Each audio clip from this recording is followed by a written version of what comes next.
Apakah Anda tahu bahwa terminologi biobank pertama kali muncul pada publikasi ilmiah di tahun 1996? Nah, sejak saat itu, istilah tersebut kian populer, yang dibuktikan dengan semakin banyaknya publikasi tentang biobank dari tahun ke tahun dengan peningkatan yang eksponensial. Bahkan pada tahun 2009, majalah Time memasukkan biobank dalam 10 ide yang akan mengubah dunia ke depannya. Baiklah Bapak Ibu sekalian, izinkan saya di sini selaku bagian dari tim pengembang biobank FKKMK UGM untuk mengenalkan konsep biobank. Apa itu biobank, apa fungsinya, apa manfaatnya, dan lainnya. OECD pada tahun 2006 mendefinisikan biobank sebagai suatu koleksi material biologis dan data yang terasosiasi dengan sampel tersebut dan menyimpannya di dalam suatu sistem yang terorganisir untuk suatu populasi ataupun bagian dari populasi. Mungkin kita lebih mengenal dengan istilah biorepository yang merupakan suatu fasilitas untuk mengumpulkan, mengkatalogkan, dan menyimpan sampel material biologis. Kedua istilah tersebut sebetulnya sering digunakan secara berkebalikan dan perbedaannya pun sangat tipis, sehingga banyak dari kita yang menyamakan kedua istilah tersebut. Meskipun kadang di Indonesia kita lebih mengenal repositori jaringan yang mengacu pada bank donor organ. Lalu, apakah biobank hanya mengumpulkan sampel dari manusia dan derivatnya saja? Jika kita mengacu pada definisi material biologis, maka yang dimaksudkan adalah seluruh senyawa atau bahan yang diambil dari organisme hidup, baik organisme multiseluler maupun uniseluler serta derivatnya.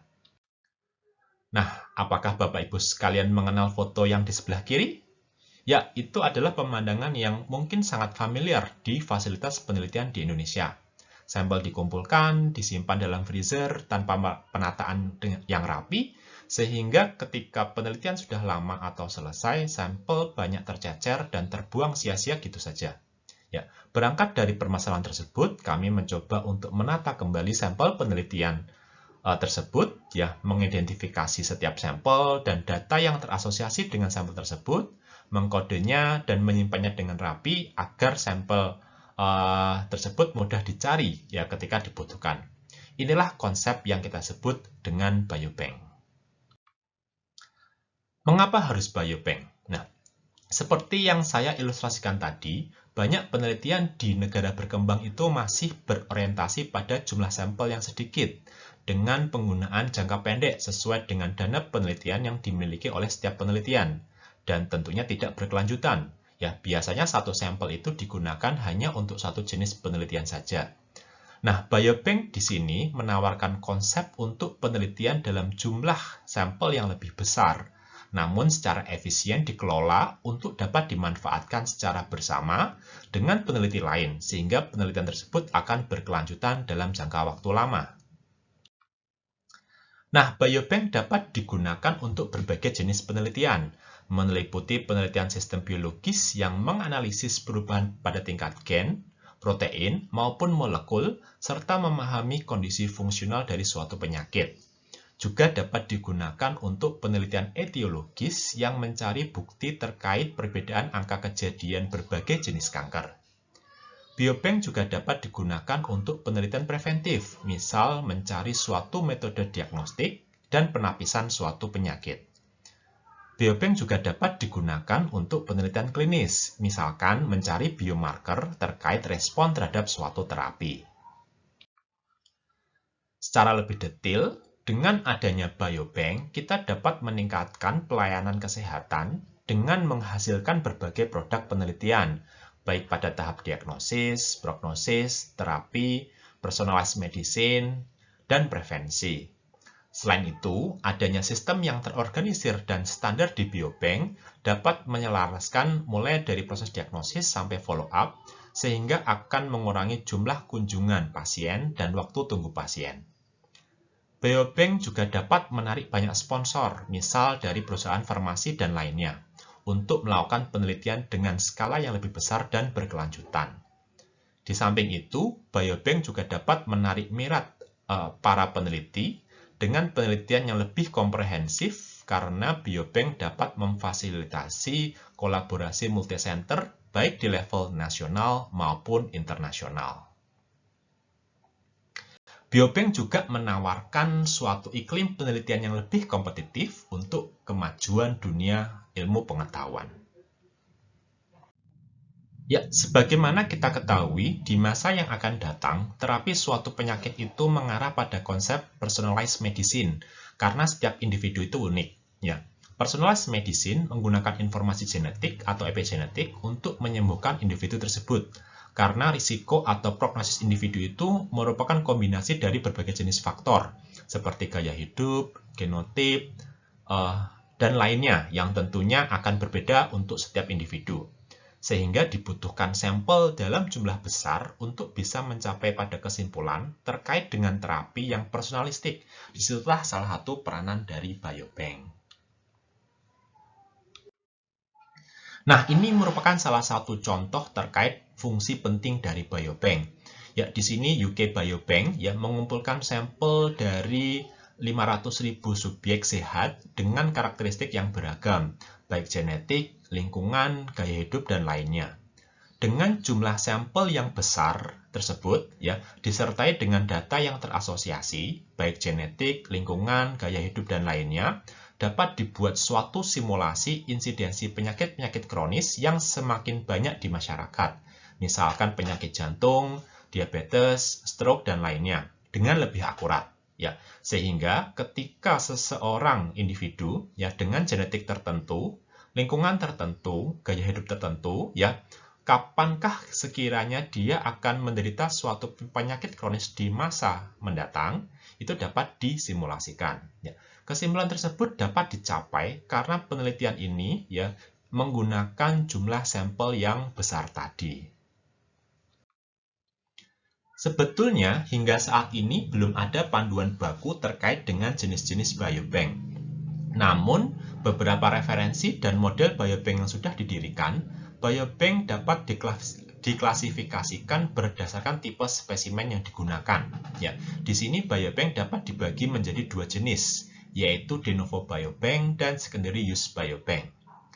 Pada de novo biobank, spesimen dikumpulkan secara ekstra, ini di luar sampel untuk keperluan diagnosis. Dan biasanya, biobank ini digunakan dalam setting klinis maupun berbasis populasi.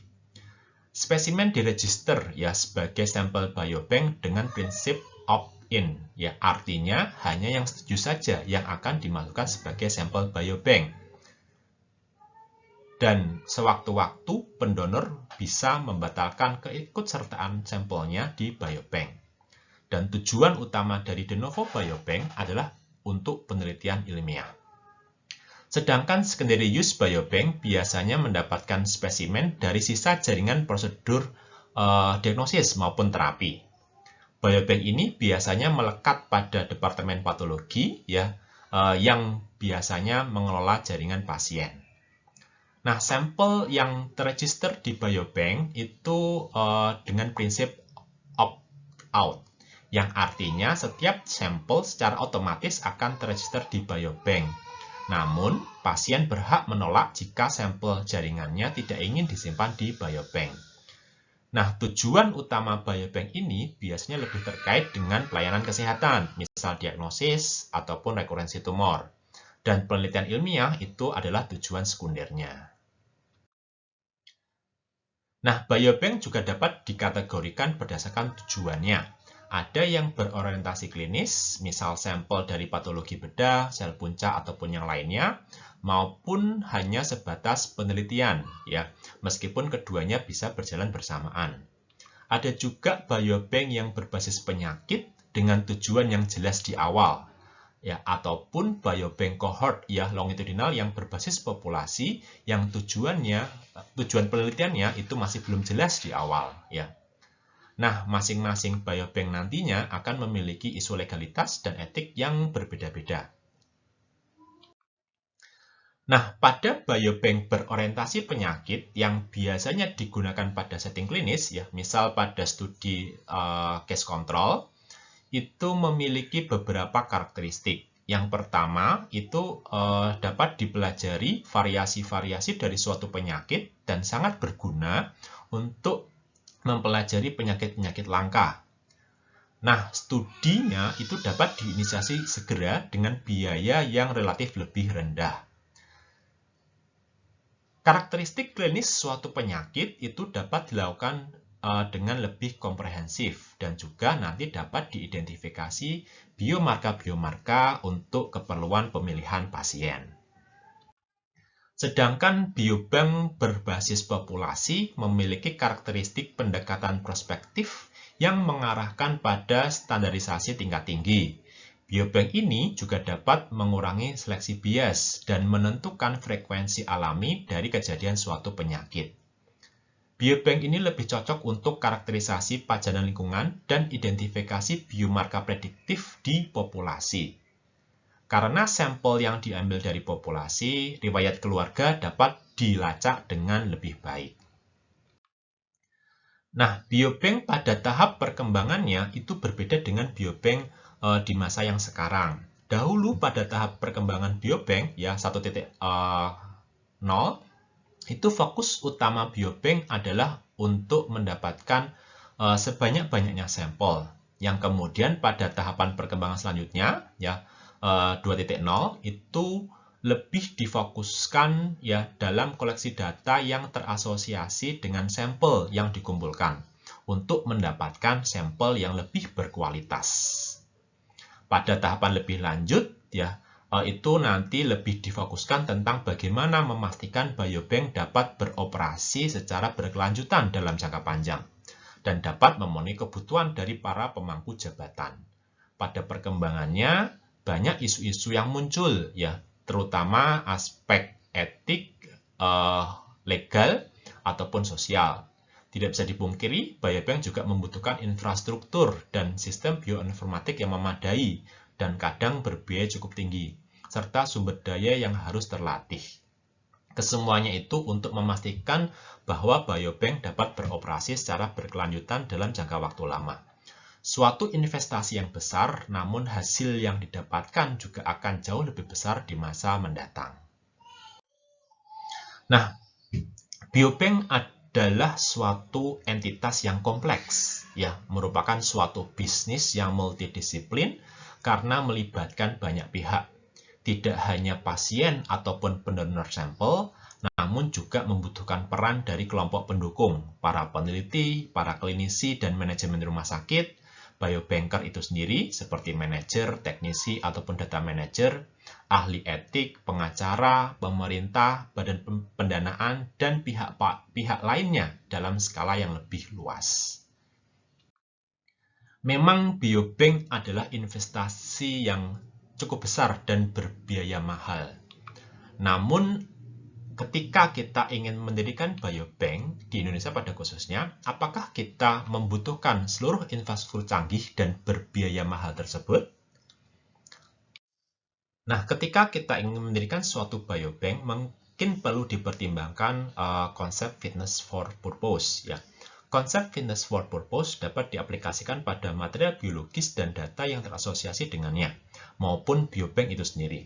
Sebagai contoh, ya material biologis dapat dikumpulkan, dikelola, dan disimpan dengan cara yang sesuai untuk analisis dan penggunaan hilirnya yang telah ditentukan sebelumnya, baik oleh biobank maupun end user. Data yang terasosiasi dengan sampel yang dikumpulkan dan tersedia untuk end user juga harus sesuai dengan analisis dan penggunaan hilirnya tersebut. Misalkan, ya suatu biobank untuk spesimen tumor dari manusia yang hanya menyediakan data dasar dan demografi saja. Oleh karena itu, ya jika ingin mendirikan suatu biobank, tentukan dulu tujuannya, ya. Nah, biobank dapat beroperasi dengan baik dengan infrastruktur, ya tata kelola, prosedur operasional terstandar, dan aspek lainnya yang minimal. Untuk lebih detailnya, silahkan bisa membaca panduan best practice untuk mendirikan dan menjalankan biobank yang disediakan oleh organisasi biobank internasional ataupun WHO untuk mengetahui standar minimal yang harus dimiliki oleh sebuah biobank, ya, untuk disesuaikan dengan kondisi masing-masing. Berikut ini adalah contoh dari perjalanan sebuah sampel pada suatu biobank klinis. dari mulai pemberian informed consent ya kepada calon pendonor sampai sampel tersebut digunakan untuk penelitian berkelanjutan, biobank harus dapat memastikan bahwa setiap tahapan proses tersebut dapat dilakukan dengan prosedur yang terstandar dan tercatat baik untuk memastikan kualitas sampel dan data yang akan dihasilkan nantinya ya. Jadi disinilah peran biobank sebagai chain of custody. Selain pengelolaan sampel, pengelolaan data yang terasosiasi dengan sampel tersebut adalah juga bagian terpenting dari konsep biobank. Data-data tersebut meliputi data klinis pasien, data sosiodemografik, data penelitian, maupun data terkait pengelolaan biospesimen tersebut. Di awal pendirian biobank, kita harus secara jelas menentukan tipe data yang akan kita kumpulkan sesuai dengan tujuan biobank tersebut. Tata kelola juga merupakan aspek terpenting di biobank, termasuk para pemangku kebijakan untuk memastikan keberlanjutan biobank dalam jangka waktu lama. Ya, tata kelola disesuaikan dengan ukuran dan kompleksitas dari biobank kita. Biobank juga nantinya dapat berdiri sebagai bagian dari suatu organisasi penelitian maupun berdiri sendiri atau mandiri. Nah, biobank juga sangat erat terkait dengan big data. Apa yang harus diperhatikan untuk pengelolaan big data di biobank? Pertama adalah terkait privasi data, keamanan data, hingga kepemilikan data. Aspek lainnya meliputi penyimpanan, pengolahan, dan kualitas data. Kita juga harus memperhatikan kepercayaan publik terkait siapa saja yang bisa menggunakan data tersebut, bagaimana memastikan data bisa diakses namun privasi tetap terjaga, dan bagaimana memastikan data bermanfaat untuk kepentingan umum. Secara umum, data-data yang tersimpan di biobank harus memenuhi konsep fair, findable, accessible, interoperable, dan reusable. Untuk itu, juga dibutuhkan tata kelola yang baik. Ya, terima kasih Bapak Ibu sekalian atas perhatiannya. Sekarang kita akan lanjutkan untuk sesi diskusi. Matur nuwun.